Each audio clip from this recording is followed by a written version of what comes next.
Hello everyone, Tebrith here, and welcome to week 32 of my journey to learning TF2, where for the past week I've been learning, experimenting, and practicing the various weapons available to Demoman. And for the rest of this video, I'm going to go over my favorite loadouts and strategies for using them.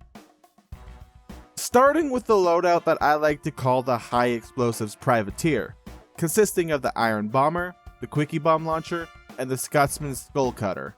Now, I'll be the first to admit that the Iron Bomber can easily be replaced with the stock grenade launcher at any time. The main point of contention between the two is that the pills from the stock launcher can bounce and roll, while the Iron Bomber pills tend to stay where they land. Everything else different is practically negligible. Anyway, the reason I chose Iron Bomber for this loadout is precisely because the pills don't bounce around, allowing me far more control on the location on where they explode, allowing a more aggressive mindset than simply spamming down a choke point. The Iron Bomber allows me to precisely locate where exactly I want these explosions to control the crowds of hostiles, at the cost of not being so useful around corners. Moving on, we have the Quickie Bomb Launcher. Now, obviously the reason I chose this weapon over stock is due to how quick the sticky bombs explode, and if you haven't guessed by now, the strategy of this loadout is quite aggressive, and the Quickie Bombs allow me to rapidly set up a trap, allowing for some really aggressive plays on the fly, and not be so concerned with having to deal with setting up traps beforehand as much. As for the melee, we have the Scotsman's Skull Cutter. Now, for the longest time, I've been using the half Zatoichi in this slot, which was really useful for healing after a kill, which allowed for some more survivability in certain situations. However, over time I found that the added damage from the axe allowed me to secure close-range kills significantly more often, with the slower speed not really being too much of a factor in the grand scheme of things, since it doesn't really cross any class movement thresholds, and as a Demoman, smarter players that are faster than you would try to get in your face anyway instead of avoiding it, so chasing players down aren't really a concern either. If they back off, you have explosives, and if they get in your face, you have the axe. Now, the main strategy behind High Explosive Privateer is both simple and aggressive.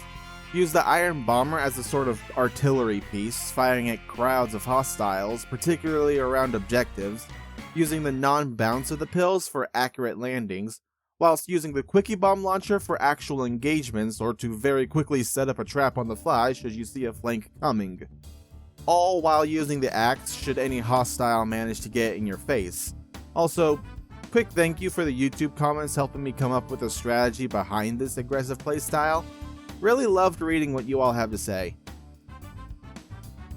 With that, let's talk about the second loadout I've discovered, called the Drunken Quartermaster, consisting of the Loose Cannon, Scottish Resistance, and a reskin of the stock bottle called the Scottish Handshake.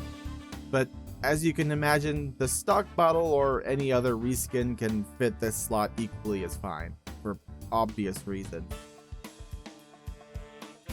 As you can imagine, if the High Explosive Privateer is meant to be aggressive, the Drunken Quartermaster is the defensive opposite. Starting with the Loose Cannon, it's basically meant as an answer to any immediate threat or engagement, or even to pull enemies into a trap. Since it fires bombs instead of pills, it discourages artillery play and allows you to have greater staying power in active engagements. Then we have the Scottish Resistance, which makes up the bulk of this loadout strategy, basically allowing you to set up multiple traps everywhere on the battlefield, whilst simultaneously choosing which trap to set off at a time, which allows you to effectively control multiple choke points at a time, preventing the enemy from pushing your position from any flank they can think of.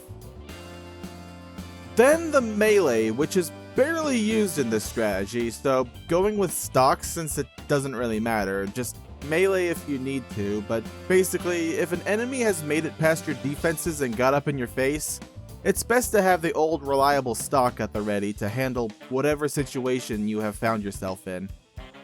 Now, as you've probably already guessed, the basic idea behind the strategy for this loadout is to use the Scottish Resistance to lock a place down, prevent any enemy intrusion whatsoever, have the loose cannon be your weapon of choice when dealing with active engagements, since you don't need to have the resistance out to activate traps, and the bottle as a good old reliable should you find yourself in melee distance of an enemy. Primarily spies, mostly. And the final loadout I have to show you all is my Demo Knight loadout, consisting of the Bootlegger, the Tide Turner, and the Eyelander. The reason I chose both the Bootlegger and the Tide Turner are the same, to maximize the amount of control I have during my charge. And the reason I chose the Eyelander is because I view that as the stock sword for Demo Knight. It's the most versatile of the swords, and since the Bootlegger nullifies the health penalty, it's really a non-issue, and I don't really know what else to say. It's a Demo Knight build, dedicated entirely to melee, and where the strategy is to collect as many heads as possible. And that's about it. Demoman has been a lot of fun to learn, and I'm glad I finally managed to get a handle on his playstyle, for I've got something to admit.